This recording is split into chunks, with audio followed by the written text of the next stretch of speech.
Hey, Emma. Yes, Melon. What do you call it when you take your dog or your cat or your horse or kangaroo or whatever to the vet, and the vet gives them a clean bill of health? I don't know. What do they call it? Well animal.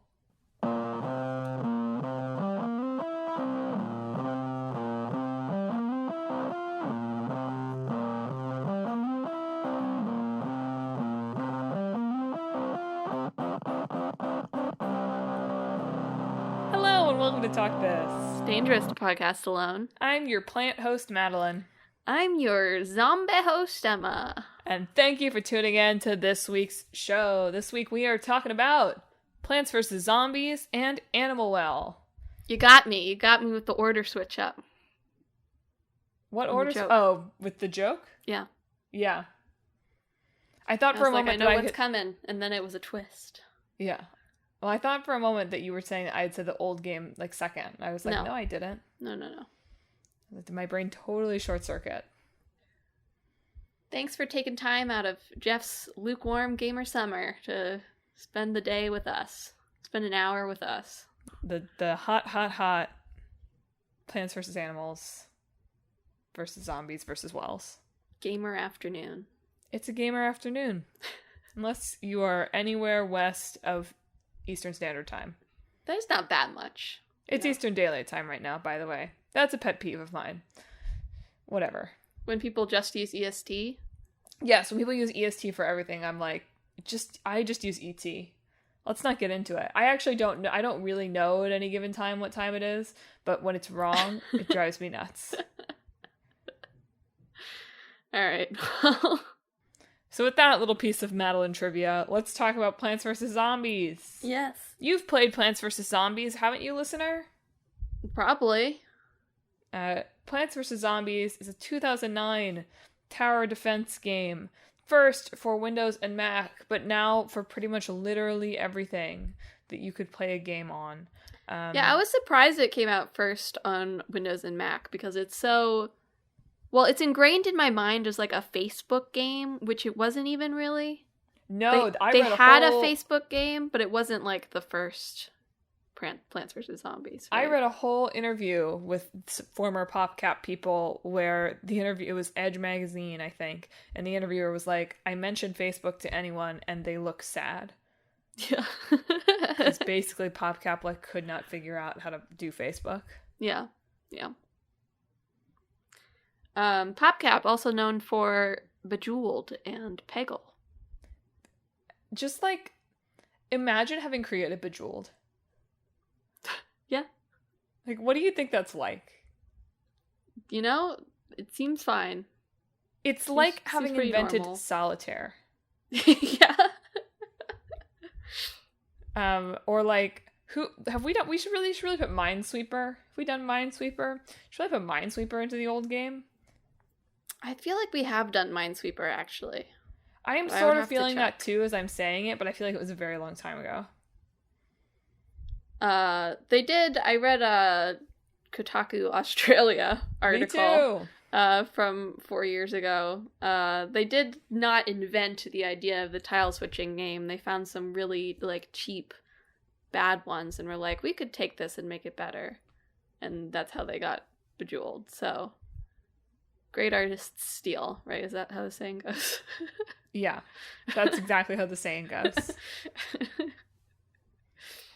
This week there's some interesting parallels, I think, in the development of Plants vs. Zombies and then what happened to PopCap and the development of Animal Well, I would say.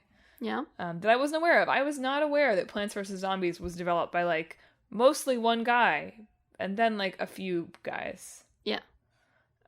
It's surprising because it seems like the kind of game, and I mean this mostly complimentary way, that would be developed by a nameless, faceless, many people. It was pure back then, That is, I think, more or less what has happened to Plants vs. Zombies. Yeah. But it was originally, mostly just a one-guy project led by a designer named George Fan. PopCap, did Bejeweled in 2002 or something like that, which also Bejeweled does feel like it should be older than that. Phones have not been around that long, Mel. I guess, was Bejeweled also, was that like a Flash game first? Not 100% sure. We're not doing Bejeweled. Put that into the old game hat if you'd like Bejeweled. Me to know things about it. But, so they made Bejeweled in 2002, and apparently they originally, I do know a tiny bit about Bejeweled because it was in some of the articles I read about Plants vs. Zombies. Apparently they offered to sell it to Microsoft for like $50,000. Microsoft was like, no. Like they did like sort of like a rental thing instead, or a license. And so basically they made just unbelievable amounts of passive income from Bejeweled. Because it sounds like they more or less got paid for every computer that it was on. Mm-hmm. Which is wild. And so that allowed the folks at the studio to say, hey, dude, George, why don't you open up a studio in San Francisco and like make a game if you feel like it, and we'll pay for that. So that's the power of commercial success, baby. Heck yeah. And so that's what he did. He took 3.5 years and made Plants vs. Zombies. There was an artist, a programmer, and a composer on it as well by the end. So the composer was his girlfriend, though. So, but she did compose. Well, she did the theme song, right?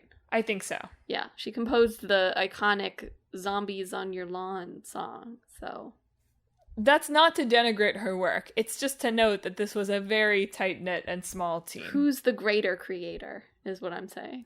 Did you know that Billie Eilish's Bad Guy is inspired by that song? I can hear it now. Now that I'm thinking about it. I did not know that, but I can now hear it. It's very, I mean, after talking about Ariana Grande playing Monument Valley, it just feels like it feels like a very earlier era of gaming thing. I feel like you could do like an analysis knowing those two facts, like comparing their different brands of pop music. True. But man, Billie Eilish must have been like, I mean, Billie Eilish is not that old, right? Billie Eilish must have been like, what, like 10 years old, maybe, when Plants vs. Zombies came out? I mean, isn't that the perfect age to play Plants vs. Zombies? It's just fascinating. Like, she could have made a riff on, like, Kingdom Hearts Birth by Sleep or something, right? But, like, instead, it was Plants vs. Zombies. It tells you something about her. You know? It does. But Plants vs. Zombies, if you're not... I'm talking as if you're familiar with it, listener. And, like, you are, right? You probably are. It's right there in the title, you know? It is. But it's a tower defense game, which is a genre we do not talk about very often on this show. It's a blind spot of mine, I think. But, you know, it's a zombie apocalypse. You own a suburban home. And your job is to plant plants on your lawn in rows that have different abilities and powers and strengths and weaknesses to kill the zombies that are rampaging toward your home. In later games of the series, you play as the plants, but in the tower defense ones, you are the homeowner, specifically. So it's a high fantasy game. Yeah, exactly. Anyway, Plants vs. Zombies was a gigantic, unbelievable smash success. Like, sold more copies than Bejeweled. I don't really understand what that means. I feel like Bejeweled is on everything, but it was like their fastest. It was their fastest selling, yeah, and then best selling, yeah. Who knows by now? What I read is that EA can't report on total number of sales for the first one, but the second one has like 25 million. Yeah. So for context, a lot of people playing Plants vs. Zombies. It was well reviewed, although actual tower defense fans seem to think that it is too simplistic, too straightforward, too easy. But that's what you're gonna get when you're making like an accessible version of a sort of semi-obscure genre. Yeah. I liked this in a there was a quote in an article about Edward McMillan, who made Binding of Isaac, right? Describing the developer of this game. He said, George Fan is a very E for everyone kind of guy. What a delightful thing to call someone, honestly, though. Yeah. Anyway, the curse of success here. This game was huge. and led to essentially PopCap being acquired by EA. And you made a face at me. Yeah, I was just go ahead. I mean, the studio was already in the process, perhaps, of starting to transform itself into a slightly more like microtransaction driven machine. Yes, that's what I was going to say. That because they were in that process, they were appealing to EA, and the offer that EA made them was appealing. So I think it seemed like a lot of the articles and interviews I read were like it's very simplistic to say like, oh, it's EA's fault that Plants vs. Zombies has become a soulless husk. I think it was very clearly moving in that direction. And Fan didn't even work on the sequel, really. He was like a consultant or something. He just moved on to other things pretty quickly. Yes, he saw the writing on the wall. From what I read about it, look, spoiler alert, this guy eventually gets laid off from the company. But there were rumors at the time that he was laid off specifically because he was opposed to the kind of like pay-to-win freemium microtransaction model that was being imposed onto Plants vs. Zombies 2. It seems those rumors were likely exaggerated, even though he did oppose them. It was just like a good old-fashioned normal layoff. Which, some things never change. Yeah. But yes, he seemingly saw the writing on the wall of what was going to happen to this franchise and was not really interested in that being his creative pursuit. Anyway, that sequel came out, Plants vs. Zombies 2, It's About Time, in 2013. And then Plants vs. Zombies 3 has had a weird journey. I don't know if you read about this at all. No, I don't think so. They, launched a version of it in early 2020, and then pulled it down in late 2020. And then they, soft launched it again in 2021, but then I think shut it down. There's things like, they shut it down because, maybe this was even earlier in its development. Even before this was happening, it was going to come out more like 2017-ish, but around then, they saw a slice of it at EA, and they were like, we're not going to do this. Instead, more of you are going to work on this Star Wars game that another EA studio is working on, so we can support that game. But then they canceled that game too. Well, isn't Plants vs. Zombies 3 actually in the Garden Warfare gameplay style? I'm not sure. It was so confusing to read about because they just relaunched it again, maybe for real this time, at the beginning of this year. Yes. So it's very confusing to me. But yeah, after Plants vs. Zombies 2, they made Plants vs. Zombies Garden Warfare, which is I guess technically still tower defense, but it's tower defense in the Overwatch sense. Which is it's a multiplayer third-person shooter where you play as the plants or the zombies. Which apparently people liked the first one pretty well, and then the second one removed features without really adding anything new. But they both still have a pretty active player base, I've heard. Or an active enough player base that it's functional. So the money keeps on printing. They were also making an Uncharted style Plants vs. Zombies for a while, but that also got canceled. Can't imagine why. Would love a plant man, a Groot Nathan Drake. Somebody heard that through the air. Somebody at Sony, and they were like, "Huh, gotta write that down." Seriously. But people want a Groot solo game. I know it. It's Tom Holland.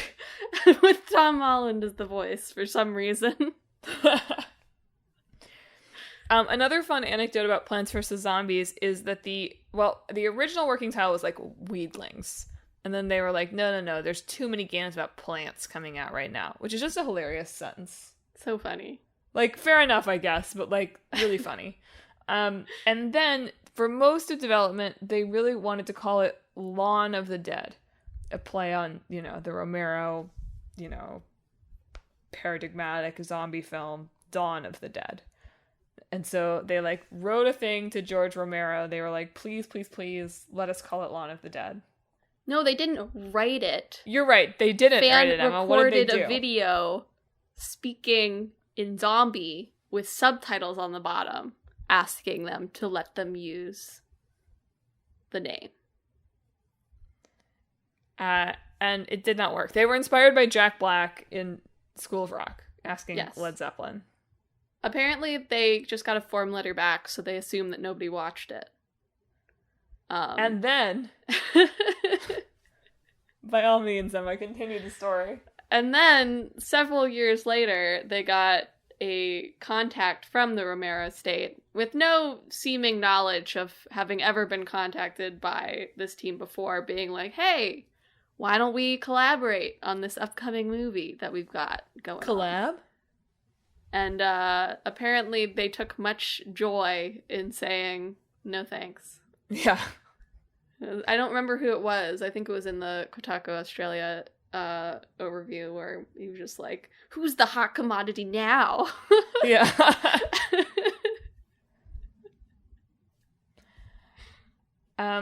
So I did want to read this quote because I feel like it has parallels to some things that we'll talk about when we talk about Animal Well. But this I don't know if this was either in the Edge piece or it was in the Kotaku piece. But George Fan says, he says, in like retrospect here, he says, working on Plants vs. Zombies was really a golden window that I don't think many people get to experience. The joy of working on it, everyone having such a great time, reflects on the game itself. The situation making Plants vs. Zombies was really a Goldilocks zone. PopCap let us make what we wanted to. They trusted us to make the best game we could. It was a pretty small core team. Everyone got along. We were extremely productive together. There were so few hiccups. I mean, it sounds great. And then they all got laid off anyway. Yeah. Fans made some other games since then, although nothing as, I think, culturally significant as Plants vs. Zombies in the gaming culture. It's a high bar. Yeah. And, cue me saying, wow, like, that was 2009. Like, that stuff could never happen again. Where, like, it's a tiny little team and, like, a publisher pretty much just, like, gives them some money to, like, be able to make the game kind of better. And, like, you couldn't do that. Like, that wouldn't happen now. And, of course, I'll eat my words probably when we start talking about Animal Well. Yeah, I guess so. It's not exactly the same situation, but it was interesting to me to look at this like, oh, like, this is the dream, right? Tiny team gets offered some money, like, sort of solo dev, and then tiny team gets offered some money. Publisher, more or less, lets them make what they want. I mean, this is the dream publisher experience, right? This is exactly what you want. You're like, I have an idea to make a game. Does he even have an idea to make a game when they hire him? I'm not even sure. I think that they were just originally thinking he was going to make a sequel. He had made a game called Insaniquarium. Yeah. So he was thinking that they were going to make a sequel. He was thinking maybe it would be on the DS and make use of the dual screens with fish. He was thinking the zombies would be aliens for a while. And then he played Warcraft 3 and he was thinking about Swiss Family Robinson.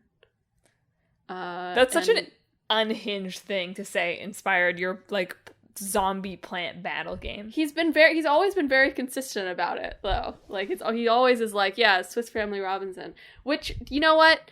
I think it's a very good sign for your game if at least one of your points of inspiration is not another game. Sure. It's like just something like Swiss Family Robinson, which I hated in elementary school, by the way. Like, R.I.P. Robert Louis Stevenson. You would have loved Plants vs. Zombies. I thought Swiss Family Robinson was the most boring book I had ever read when I was forced to read it in, like, 4th grade. Don't they live in a treehouse? Yeah, and it's so boring. And they don't do anything fun until, like, the end, I think. We had to watch the movie, too. It's to discourage you from living in a treehouse. If you read, like, The Baron in the Trees, you'd be like, heck yeah, let's live in the trees. Swiss Family Robinson's like, I'll stay at home. I really don't really remember anything specific about it, so there's that. I just remember the feeling of reading it.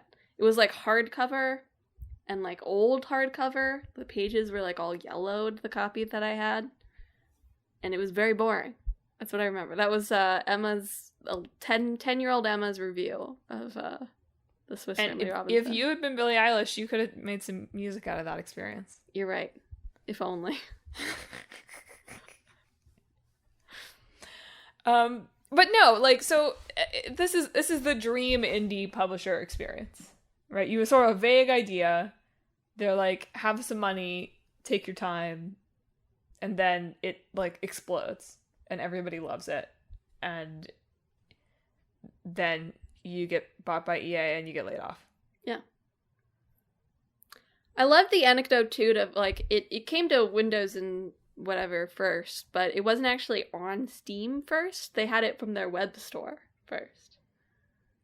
Those were the days. Remember when companies had web stores? Yeah. Now you only have that when Steam's kicked you off, or your publishers like kicked you off Steam for some reason.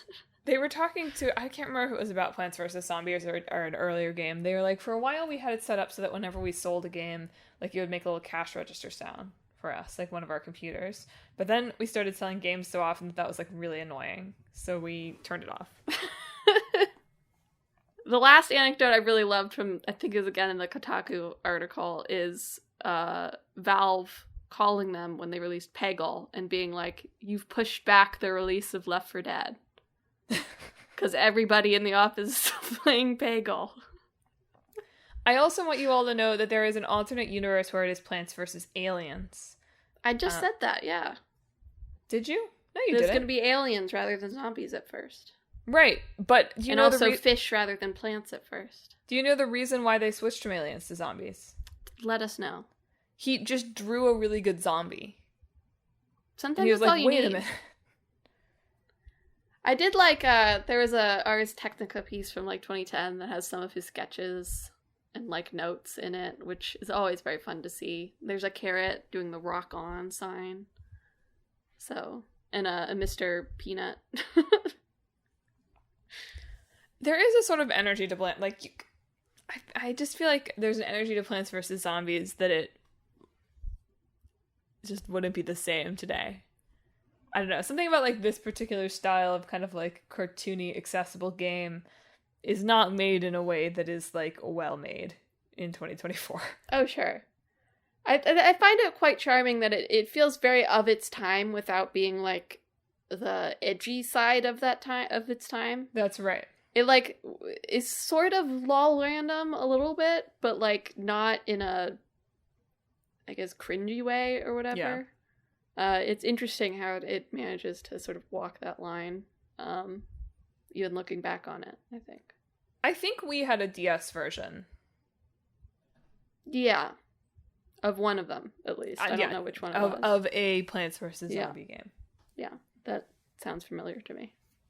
So I could have gotten away with not playing a game.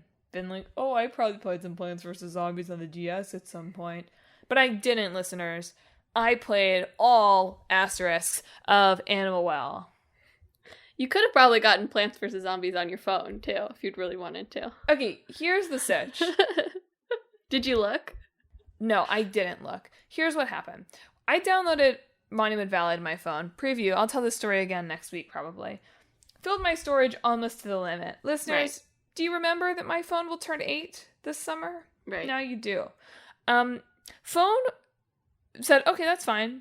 Ran Monument Valley fine. On the show, I was like, ha ha ha, it was fine. Who knew?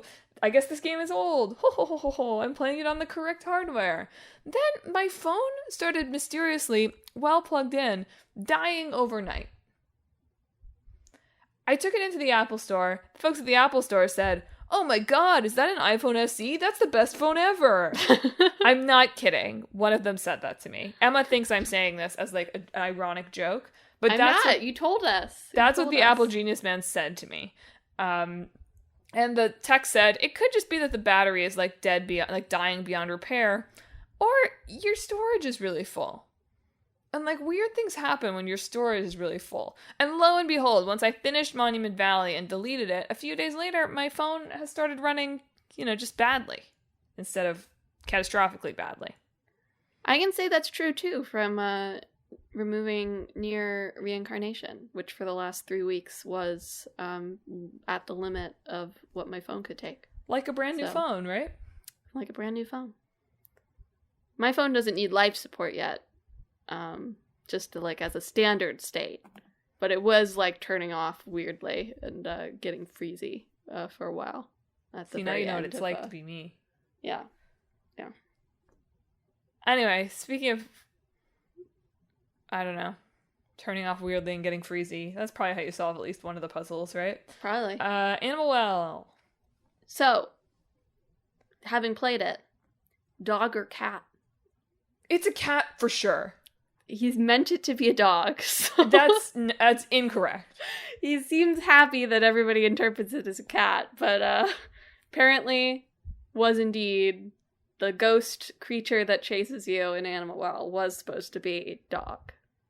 There are other dog spirits that appear while you're chasing it, and I thought that was kind of funny that the dogs appear and they're like because of the cat. Because of the dog. False. Okay, anyway, tell us about Animal Well. I can't assume, unlike Plants vs. Zombies, where I can both assume that you sort of get it from the title and, let's be honest, that you've encountered it at some point. Animal Well is super new. It came out like almost exactly a month ago on the same week all of those indie games came out. Yes, May was a little crazy. Yeah. So it's understandably a 2024 Metroidvania, unless you're Joshua Rivera at Polygon, who's like, it's not a Metroidvania. I mean, you get new skills that you can use to unlock new things. Isn't that what a Metroidvania is? He's got a bone to pick with Metroidvania in general, I think. All right. But yes, it's a Metroidvania, which if you're not a gamer, what are you doing here? But also means that you're jumping around, you're acquiring items, you're unlocking new areas, you're solving puzzles. You're Metroiding, you're Vaniaing. Exactly. It was developed by Shared Memory, who's a solo dev named Billie Basso, and it's the first game published by Big Mode, which is the publishing arm of video game YouTuber Dunkey, which everyone sort of went like, haha, this is going to be terrible, when he announced that he was going to be publishing games. And look who's laughing now. I'm curious how the next game will go and how his publishing arm will function normally, because they have not announced any other games yet, so far as I know. They just did this one. So I'm just curious how it will continue to exist, I guess. I'll be super honest, if more video game YouTubers started a publishing company just to publish like 1 or 2 games they've encountered from small dev teams that they thought would be cool, that would be it'd be a very Medici model, right? Yeah. I think we could use more. He's really use more video game Is he a publisher or is he like a patron, basically? Yeah, that's what I'm saying. Yeah. Because it seems like it just worked out pretty well with the company and with the Animal Well developer. You know, Animal Well had already done some of their own marketing before they got this publishing agreement. It was just like helping them finish up and helping them push that marketing a little bit. And clearly Dunkey has, I don't watch Dunkey. I really know nothing about him, to be honest, other than he's popular. And sometimes he makes videos on Kingdom Hearts that I even more studiously ignore because I don't want to know. But you know, like his word of mouth can do a lot for a game, just period. So I assume he was using that to sort of push his publishing thing as well. But yeah, this just seems to have worked out in that they were both like excited about this game and had the same sort of ideas based on interviews with Basso, the developer. But I'm very curious if that will be the model for the publishing company or if they will do something more regimented like a normal publishing company. But we'll see. For now, we have Animal Well, which apparently is quite good. So, I enjoyed. Did you play any of it? I did not. I played a lot of other May indies. Nice. We'll talk about those next week. But yes, I got Animal Well. I rolled the credits on Animal Well. In Animal Well, original title, Blobs versus Animals, by the way. Little known fact. Wow, we've got the mashup title already. Yeah, exactly. So in Animal Well, you play as a little blob guy. You're in this sort of like eerie pixel art well, I guess. Yes. And you're jumping around and you... Okay, look, Animal Well is that variety of... I think this is so interesting. I think video games are so interesting. Period. Period. That's our show. Emma, just cut everything before. Okay, got everything it. After. Just release that.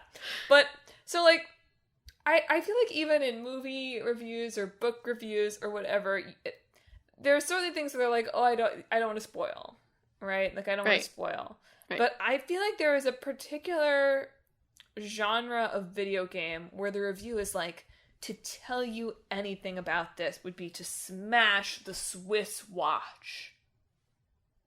What? And a bunch of people referred to this game as like a Swiss watch. Like, oh, okay, like it has stuff going on. Yeah, you were thinking of Swiss Family Robinson, which is I was thinking about Swiss Family Robinson.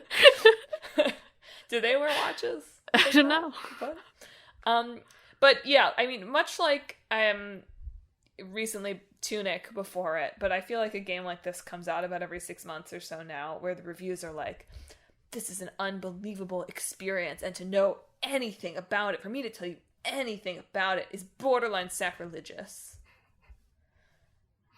Which I do understand, but I think it's a really interesting, like, specific type of video game review.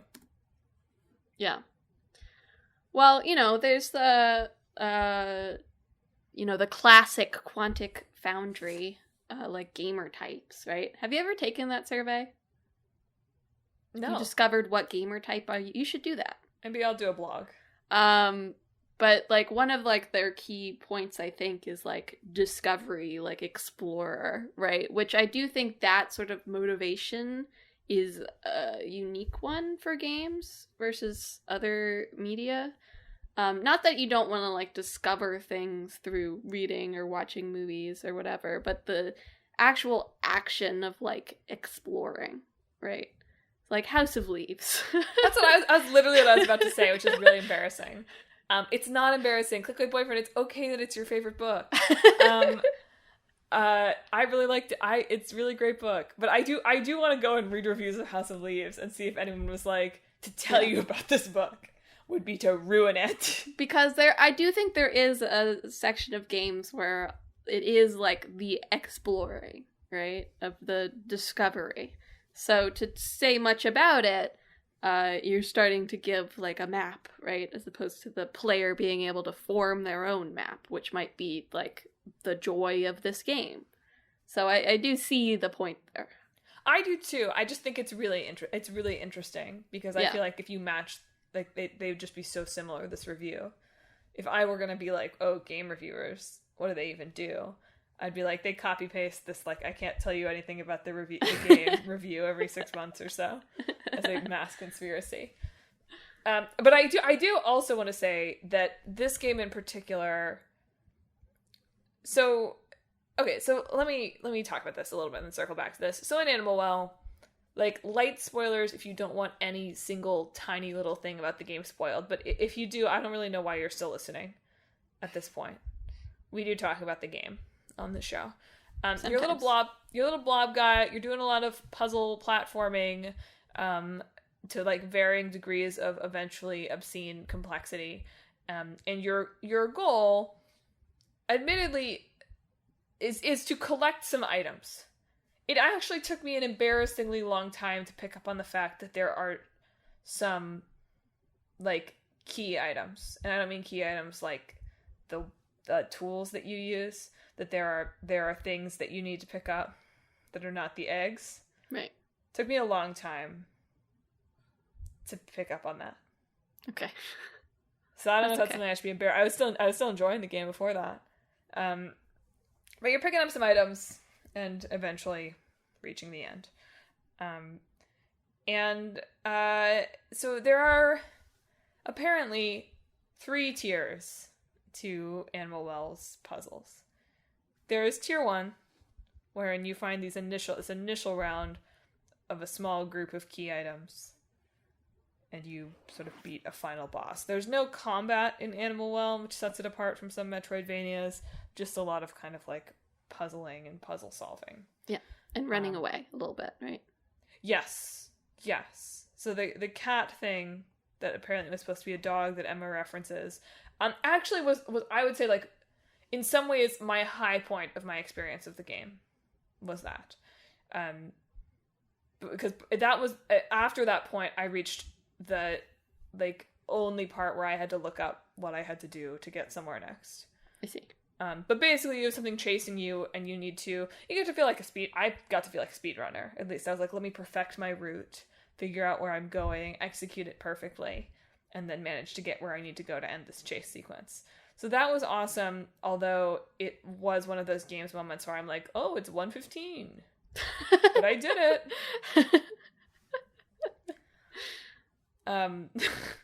It's also, I'll say, like, a relatively forgiving game in terms of the platforming. Falling into the water or whatever, you don't lose life from that. So I did appreciate that, because the platforming can be quite difficult, or you, like, want to try things. So that's tier 1. That's where I stopped, listener. And if you read any of the reviews, you'll say, Madelyn, it seems like you didn't even play the effing game. Because all the reviewers are like, the real game is after the first ending. And I feel like Clickbait Boyfriend must have felt playing Nier Automata. Yeah. It's a deep cut for the listeners. Yeah. There's another ending. I enjoyed Animal Well. It made me feel sort of clever at times. It does a really good job of the, like, very gamey thing of, you're not outwitting the developer. The developer knows that you can do this, but it certainly makes you feel like you are using your tools in ways that might not be intended. And, like, that's a cool thing when games can trick you into feeling that way, I think.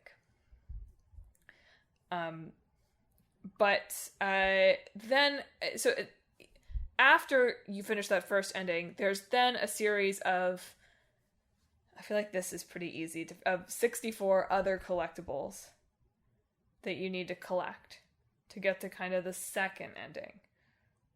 Over the course of my run, I collected 31 of them. Mm-hmm. And I got to that ending, and I thought to myself, I've enjoyed my experience so far.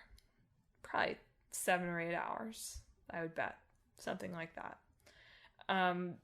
Do I want to try to track down, like, the number of these that I've already found so far? And I found that the answer was, I don't think so. Mm-hmm. I just thought that I was probably going to have to start relying on guides. So this comes down to the fact that I got stuck trying to find the 4th of the initial round of key items. And I felt like I had traversed the entire map, which is not that easy. And I, like, couldn't figure out how to do it. And I felt like I knew where I had to go, but I couldn't figure it out. And so I did have to look it up. And it was fine. Like, okay. But I was like, I don't think I ever would have figured this out on my own. It involves a rat.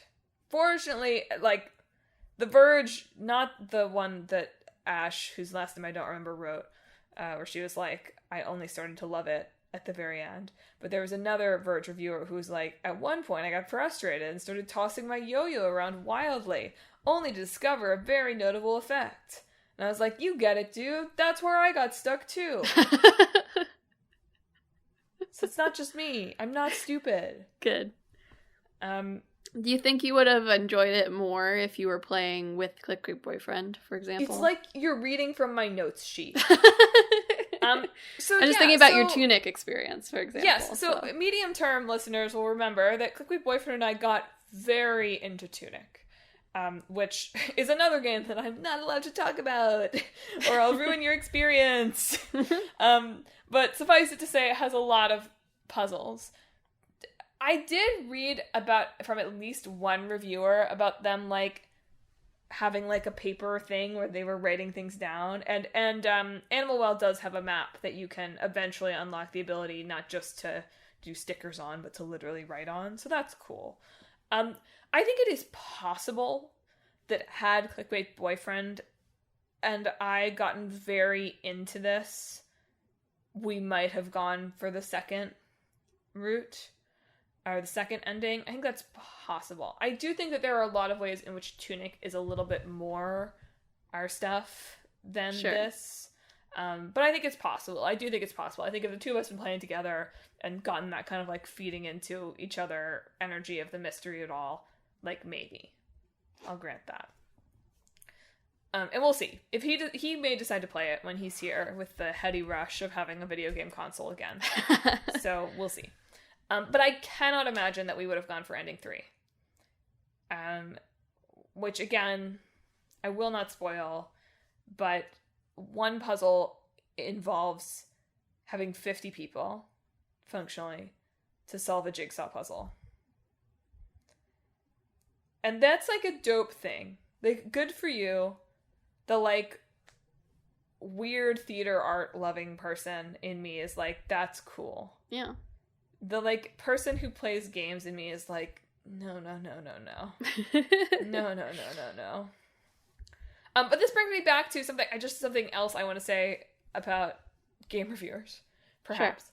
Which is that this kind of game, Animal Well in particular, and like Tunic before, like any of these kind of like indie darling puzzle box kind of games are like so, I mean they're not, but they are so specifically made for the experience of being a member of like the video game reviewer community playing this game before it comes out. I see and, that, like, yeah. Being in a Discord with all of these other reviewers. Yeah. And that feels like the ideal way to play these games. Yeah. That like cannot be recaptured once the solutions, even if they are politely on Reddit, are on Reddit. I saw one Reddit post in the Outer Wilds Reddit that was like, I went over to the Animal Well Reddit and saw like how they post hints, and I'm so grateful for this community. And, like, the That's funny. Yeah. Yeah, it's definitely a dense game in that I don't remember which interviewer it was, but he's Billie Basso, right? Yeah. Has been working on this. Great game design name, by the way. It is, yeah.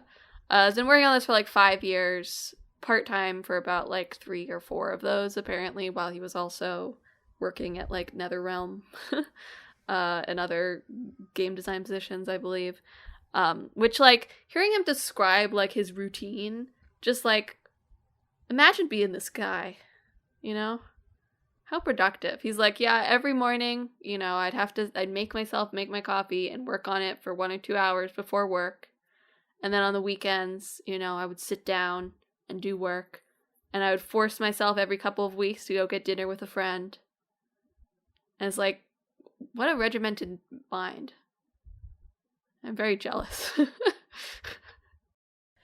Yeah, on one hand, that is sort of what my schedule looks like, in that I see friends only very occasionally and I work all the time, but it doesn't feel like that. Yeah. So good for him. I liked all the interviews. There were a lot of interviews on like small sites with him, like Thinky Games and Prankster 101 and Video Games Good, and they were all very fun interviews. So you can go seek them out. But anyway, I was saying, like, I think it was, like, he said, I don't remember if it was one of these or if it was, like, in a Reddit AMA, but, like, he doesn't really necessarily fully remember everything he's put in the game either. Well, he's cut more screens from it than there are screens. Yeah. Because he also built it, like, and he's an engineer, he's a programmer, so he likes building systems. Imagine. But it's made in his own engine. He didn't use Unity or Unreal or anything, so fully built it like from the ground up. And then it was much smaller when he initially conceptualized it, and then he just kept finding like things he wanted to use, like the unique look of the game comes from its pixel art, but it's also using like fluid systems for the liquid and the gases. It's got dynamic lighting, all of these other like fancy modern effects on top of its pixel art. So definitely a labor of enjoyment. And guess the file size, listener. Think Quite of a number small. in your head. It's smaller, probably. Yeah. The game itself is 33 megabytes. Now, if you've downloaded it on a PS5, you're like, wait a minute, it was like 100 megabytes. The rest of that is like the graphic. The graphic for the PS5. Yeah. How is that even? I don't understand files at all. I hope that's not... Hang on, move shit through. Hope that's not controversial to say. I don't understand files. I think possibly by having full control over the engine, you can make sure there's not any like useless stuff in there in an easier manner than you might be able to. That's my one guess. There's no voice acting or like video files, which can be a big size. Right, but for context, the size of the podcast file that I send to you each week is like 110 megabytes. Yeah. But I mean, it again, like, is it like beep boop music, a bit tune in the music in the game? What? Like on the DS, the music, it's like doot doot doot doot. It's not orchestral. Chiptune. Chiptune, that's what I'm looking for. Is it chiptune music? It's not even really music. That too. If there's not really any sound files or like really detailed sound files like orchestral music might be or human voice, that's also going to be small, right? So it is the type. It is quite small. I'm not going to take away from that accomplishment, but it is the type of game that can be typed small. It's quite small. I know, but I'm just revealing that it's like I don't understand. Sure.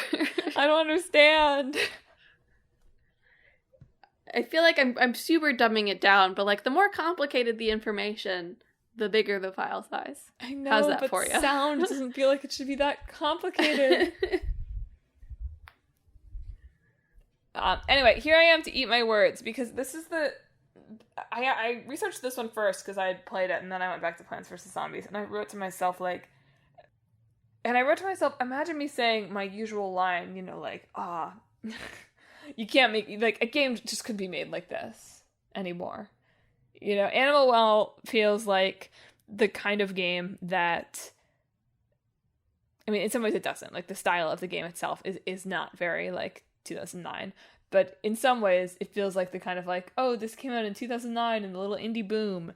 And, like, a game like this wouldn't blow up like this anymore. It wouldn't get support like this anymore. Well, if you watch Jeff's moderately warm musty gamer summer. Muggy, humid gamer summer. His humid gamer summer. You'll know that at the start of his show, Summer Game Fest, he was like, most of the top 10 Steam games, he did this while talking about layoffs, which is extremely funny, but the top 10 Steam games are from small or mid-sized teams, and he was very empathetic when presenting anything from a single developer. So Jeff's stamp of approval is on things like Animal Well. That's what I'm saying. The Jeff word has come down from above, and he says, if you get laid off, you should just make a solo dev project. Thanks, Jeff. What a great opportunity to make your own game when you get laid off. He really should should have been like, YouTubers, you too could do this. Like, he shouldn't be talking to the developers. Of course, the developers know they can make their own game. He should be being like, wow, Donkey probably made some cash on this. Sure. Animal Well, not the top 10 Steam games of the year, unfortunately. Sure, but was a high charting Steam game. Yes. Yeah. It's just, it's up against Hades 2. Sure. Manor Lords, whatever that is. Just saying. Power probably a good return on investment here. That's my guess.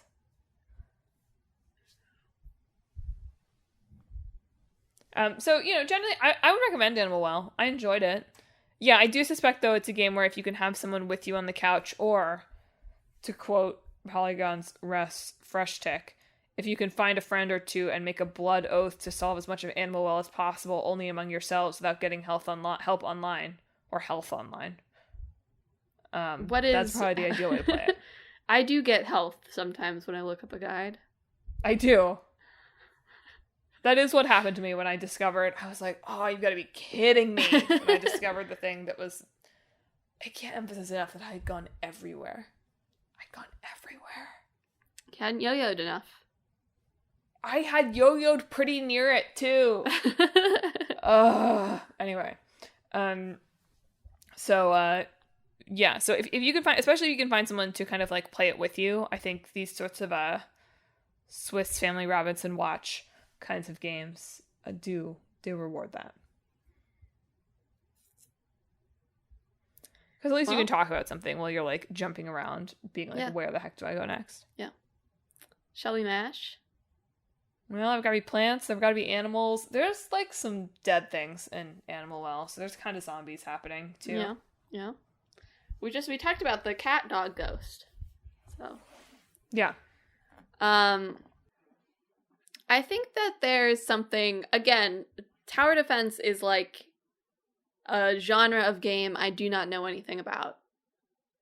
So forgive me if I sound incredibly ignorant while talking about tower defense games. It's because I am. I forgive you. But something that sort of stands out about Animal Well versus Metroidvania is that you do get like new abilities, but they're quite, like we're talking about, you have like the yo-yo. They're quite esoteric. You don't really know what they're for. They have a variety of uses that you do not get a traditional double jump. Yes. Like, the Metroidvania unlocks are usually quite standard in a way. You get, your double jump, you get your air dash, you get your other charged up attack, I don't know, other Metroidvania skills.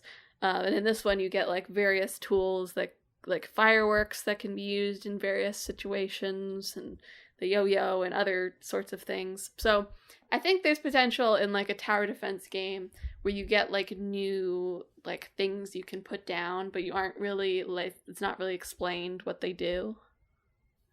Right? And so you sort of have to like trial and error your way to understanding the different modules that you get as you're defending your tower. It's interesting, but I'm having a hard time imagining how we build in true complexity to that. You know what I mean? It sort of feels like, oh, I do one run and I figure out what it does and then I know what it does. Well, maybe there are many different interactions between the different modules that you can put down. So, like, if you put them in different patterns or different ones next to each other, they have different effects. Sure. Than if you just put a bunch of one down or others next to each other. Sure. And if we find 3, they disappear and the row disappears. Yeah, match the option. That can be one of them. No, but like just overwhelming them with options, perhaps. This is reminding me of something. I can't place what. I don't know. That's okay. I like that. But is it still tower defense? I don't know what tower defense is, Mel. Enemies are coming and your things shoot them. Yeah. Okay.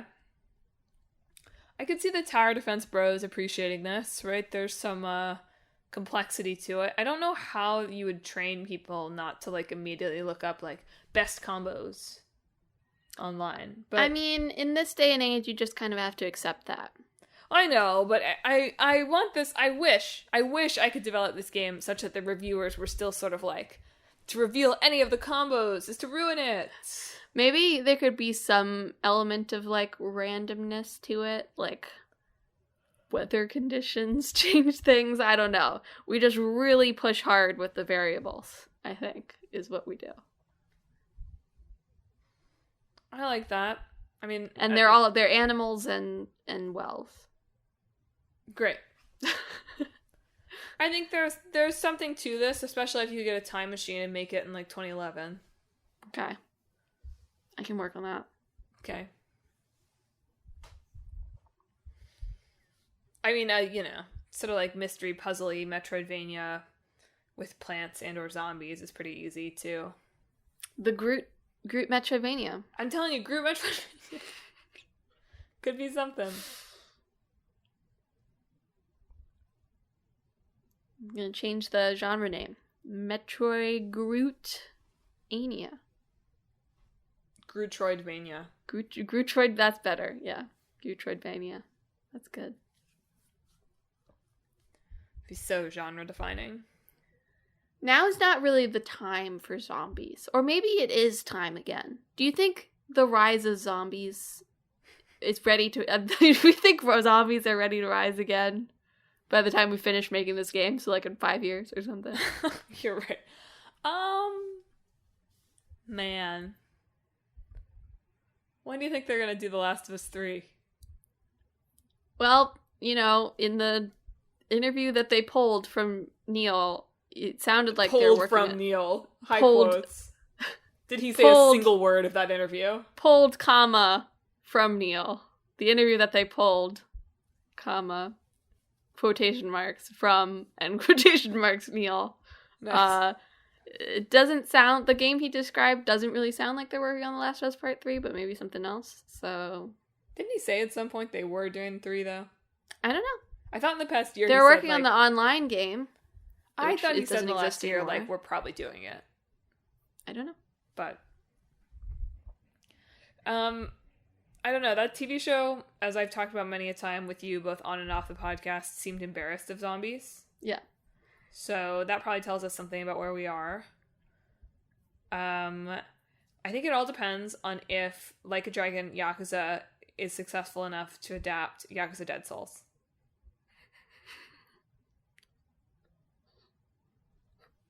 I think they should have done like a compilation show where it's like a different game each episode. Yeah, like they should have done it. It's an hour and a half cutscene montage. Yeah. That show's gonna be so bad. I'm gonna have to devote a segment to it next week and all the ways. I don't know. The actor seems really into it, so that's a good sign. But yeah, zombies. You are a zombie. Okay. And you're trying to make your way through the underground network of tombs. Okay. So there's, haunting spirits, there's dead animals, there's possibly little living critters in their little burrows. Okay. And you're zombieing around in there trying to reach the surface and be reborn. Little Hades-like there, but yeah. Sure, but it's not a roguelike. Or maybe it can be. You're a zombie. We could play into that. We could just add roguelike in there. It's hot. It's hip. People like those. Surely. What is it called? It's not called Plant Warfare. What's the spin-off called? Garden Warfare. Garden Warfare. Is that a play on Call of Duty Modern Warfare? Or is it just maybe. I don't know. I don't really know the dates on that. So anyway, I could see it being like sort of a very non-traditional tower defense. Right, you've got your tower in the middle and you're having to solve puzzles to like set up defenses for the tower. Okay. You're having to use new tools that you find to creatively protect the thing in the center from the invading, zombies or whatever it is. Sure. We've got a few ideas here. Well, on that note, listeners, thanks for tuning in for another episode of Talk This. It's dangerous to podcast alone. Did you play Plants vs. Zombies, and on what system? Have you played Animal Well? Do you feel like it's wrong for me to say that I finished Animal Well? I feel like I can say it, but I have to seem a little embarrassed. Did you play it for free on PS Plus Extra, unlike Emma? Did you download Plants vs. Zombies while we were talking about this because you had a rush of nostalgia and wanted to figure out what the heck tower defense is? If you have thoughts on this or anything else we talked about this week, hit us up on social media. We're on Facebook, Twitter, Instagram, and YouTube at Talk This Podcast. You can also visit our website, www.talkthispodcast.com, where you can read all about the show, check out the games in the hat, and read our blog, featuring long-running series, Clickbait Boyfriend, and Split Screen. But most importantly, if you enjoy the show, you should subscribe. We're on Apple Podcasts, YouTube Music, YouTube Podcasts? Just on YouTube, I think. YouTube. TuneIn, Spotify, Pandora Podcasts, online and on the app. Overcast, Pocket Casts, wherever you can find podcasts. Subscribe, listen to, like, talk this. It's 6 weeks in gaming next week. The first 6 weeks in gaming in quite some time. It's been 7 weeks in gaming the past few, I think. Yeah. You should go listen to Zombie on My Lawn, too, or On Your Lawn, because it is a certified bop. I do want to set some expectations for next week. I know, listeners, that we've been awaiting the conclusion of Trine 5. It's not going to happen. Damn it! God, what do I subscribe for? I know I just said to subscribe. It's okay if you need to unsubscribe.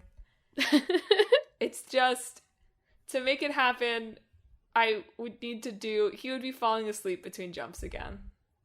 Like mid-jump.